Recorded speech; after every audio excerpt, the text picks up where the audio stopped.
What's up, everyone? Welcome back to the 1894. I'm Dara. I have Amos with me here today for a Swindon preview. Let's get right into it. Right, so Amos, before we start off, you're obviously brand new on this, so do your thing. You walk away. You tell us what you're about.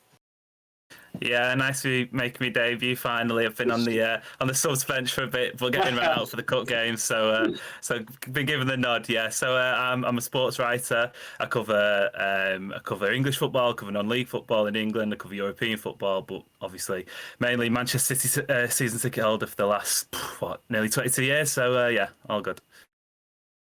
He's a season vet at this point, right? So coming into it, what do you make of this game? Now, obviously, it's I can't say dead rubber. It's a cup game. There's a lot of players we know on holiday, so there's going to be a fairly rotated squad. But coming into it, I presume you're fairly confident, aren't you? Yeah, definitely. It'd be hard to imagine a world where City don't get a victory here and at that a comfortable victory. So it'll be nice to see a few players we've not seen so far this season as much get a run out, get some minutes, and hopefully find some form. There's a few people who've been in the news a little bit about. We'll get to them a little bit later on, but they could do with some goals. They could do with some minutes. Yeah, no, 100%. Like we were deliberating, I think, the squad for about 10 minutes, and we don't know if he's going to play EDS players. There'll be a couple of experienced players in there, but we have the little debate here. We have a video coming out very soon, I think, on the Bruyne, so we'll have the little talk here. Do you think he gets in purely on the base that Pep wants him to play into form? Do you think he gets into this? Now, obviously we'll have the 11 later, but do you think he should be playing in this type of game?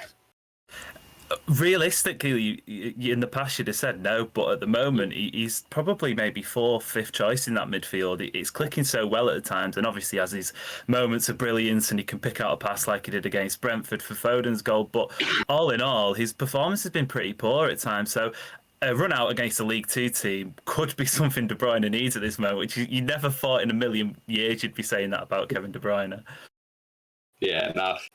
I think it's something that to think about. I don't think we have him in ours. I think we went with Gundogan, but there is a big hitter in there. There has to be, because I'm pretty sure Foden's out with the virus. We have a couple of boys on holiday as well, like we already said. Rodri's not going to get a game. We don't really have anyone that can play in that midfield other than McAtee, because we have Phil and Palmer be playing further up. It's just such a bizarre thing, and it's so hard to actually preview this, because it's a League Two team, it's a cup game, we don't know what's going to happen. But Amos said it there before. Last time we played them was 2002 and we won, so we're coming in on a decent run of form, and December was already so good. I think that it's just it's a nice way to, after the Arsenal game, just keep the momentum up, go into that. It's another field again. Could be confidence for another few players, like we said. But is there any other first team players you think gonna get in? Probably go into the team. Yeah, so like I said there, Grealish has had a difficult couple of weeks. Being an attacker in any Pep Guardiola system has notoriously been tough. So I don't think it's any surprise we're seeing him, 3 or 4 months into his City career, maybe getting some headlines that aren't necessarily attracting the best sort of news, but I reckon he can get a game and hopefully get a couple of goals, because we've seen in the Leeds game, when he did get that goal, how relieved he looked. He spoke afterwards and how great it felt.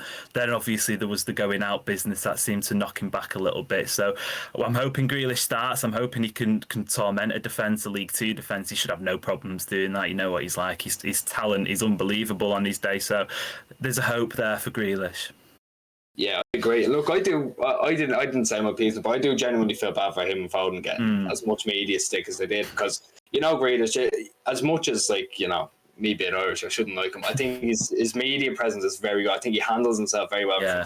He's not a robot, It's not just a media definitely. Robot. He's very, very, for someone who clearly doesn't have much media training, he handles himself very well in front of the cameras. I liked his interview after the game, about how he couldn't hit the broadside. Yeah. I really, really like that. It's a bit of character that there's some of them that don't have. But I think he'll start. I think he'll get a bit of something in it at least, even if it's not a goal. Could get an assist. I'll just even have a good game. But look, so enough talking about that. We'll get straight into the team preview now. Right, so first up, in goal, obviously, pretty sure Edison's not around, so we have Zach Steffen. He's the cup keeper. He's a very good cup keeper.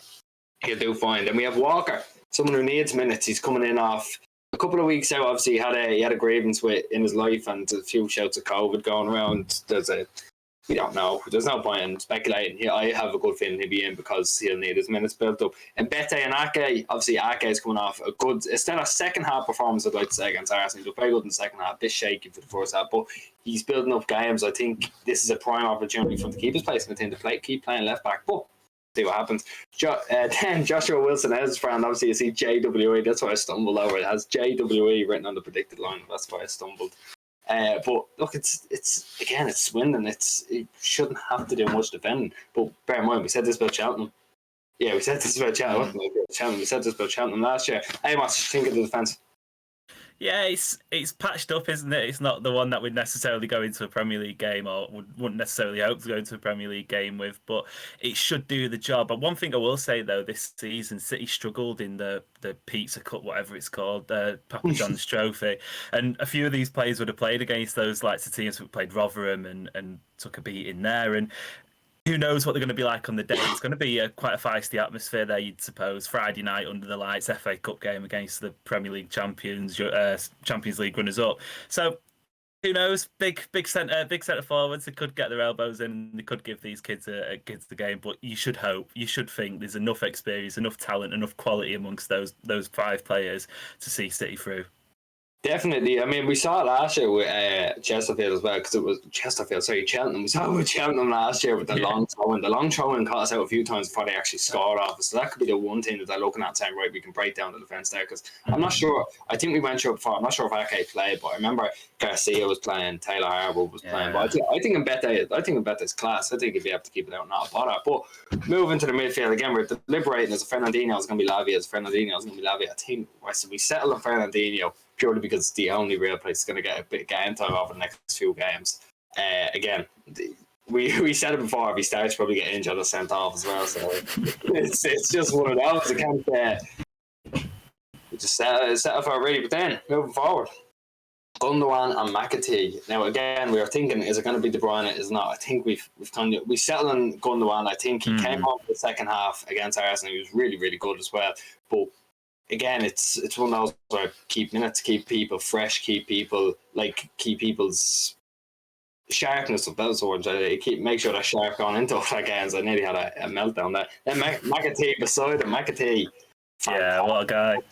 Fantastic footballer. I never said that he was like David Silva's regen. Yeah. Look, it's simple. It's good enough. Amos, do you think it's good? Surely it's good. Yeah. That midfield's really where it ticks, and we know about Guardiola. He loves his midfielders, and you know what? I probably wouldn't be surprised. We've gone for a back 4, but I wouldn't be surprised if he stuck a back 2 out there just so he can fit some of those names we've got involved. But McAtee's the one that I'm looking forward to seeing. If he can't get a game here, then there's really no hope for the guy. But we know he's class. He showed that against Everton when he came on, and he could torment that midfield. You know, League 2 football, you have a decent amount of the ball, but a lot of it is just trying to play direct football. Introduce somebody in there who's going to run rings around you, and dear me, they could be in for a long evening. Definitely, like someone with that, like he's gonna be getting the ankles chopped off now, bear in mind, but someone with that amount of just pure football talent will find a way to break down a League 2 defence. I don't mean that in any bad way at all. It's just a golfing class. Even that, like that on the defence team last year broke records. Like they absolutely destroyed teams. Yeah. And then moving front 3, we've gone with someone who has kind of faded into the abyss, Samuel Edozie. We actually had to kind of make sure he was at the club before we put him in, but he's I think he's a great player. He really looked good in pre-season. I think he got a few minutes under it. I think he started against Leicester actually. He did. Yeah, he started against Leicester in the Community Shield. Look, there wasn't much doing for him, but again, he come off a really, really good pre-season. And I'm surprised you haven't seen much of it. I don't think he's made a squad. He's been doing most of his stuff in the under-23s. And I'm nearly sure his contract's up soon unless they renewed him recently. But I think he could get in. Then Palmer on the right, again, he's fantastic. He's an absolute fucking fantastic footballer, Cole Palmer. I can't wait to see more of him. I really hope he gets a game. And then we said already Grealish through the middle again. This can be whatever. This is just 3 midfielders and play whatever way they want. But Grealish, this could really wake him up now. No, 100 million superstar against a League 2 opposition. Sometimes it's what you have to do, isn't it? Yeah, that's the FA Cup, really, isn't it? It's Jack Grealish, England heartthrob coming up against two League Two defenders. That'll be fun to see. But on Cole Palmer, I think it's interesting. We're at the stage of his career now where we saw it with Foden a couple of years ago. He's no longer a youth player getting games. He's a fully established member of the squad, and Yeah. if he comes on, it's with a purpose. It isn't a PR stunt to get a young lad on the pitch. He's that rotated option now for City. So this screams Cole Palmer. This game, couple of goals, couple of assists, nice evening under the lights in Swindon. That'll do me for Cole Palmer as well. Exactly, like he showed he could do it. He's done it in the Champions League. Yeah. He tore Everton apart in that game as well. In the game McAtee came on, he was very, very good. Palmer. It wasn't that he was just good against Bruges either. It wasn't that he just got a goal. He was very good. He looked like he was playing the false line. He was dropping into midfield. He was doing all that good stuff, all the stuff that you'd expect from someone who's 25, 26 years old. But then, right, I raise you that squad and I'll ask you what the score prediction is. See, I didn't forget this now, score prediction. Yeah, I'm going to go City win. I'm going to say left field shout. I reckon Swindon could find a goal. Obviously, like you mentioned there before, the Cheltenham game last year, they found a way through. Whether or not it's the first one, I'm not too sure, but I reckon with the crowd, it'll be a bouncing atmosphere. So I'm going to say 4-1.